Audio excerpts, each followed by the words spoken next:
फिजिक्सच्या final board पेपरमध्ये बऱ्याच मुलांचा गोंधळ होतो. डेरिव्हेशन सुरुवातीचं आठवतं, नंतरचं आठवत नाही, किंवा नंतरचं आठवतं, सुरुवातीचं आठवत नाही.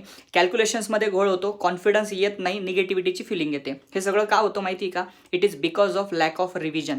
तुम्ही काय करायला पाहिजे, फिजिक्सच्या 1 दिवस अगोदरपर्यंत तुम्हाला जितकं वाचायचं तितकं वाचून घ्या.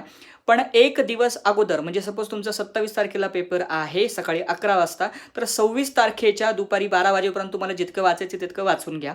26 तारखेच्या दुपारी 12 पासून तुम्ही 27 तारखेच्या सकाळपर्यंत फक्त आणि फक्त जितकं वाचलं त्याची रिव्हिजन व्यवस्थितपणे केली पाहिजे. नाही तर होतं काय, आपण पेपरला बसलेलो असतो, अरे अरे हे तर मी वाचलं होतं पण मला आठवत कसं नाहीये. तर हा सगळा प्रॉब्लेम रिव्हिजनमुळे होतो.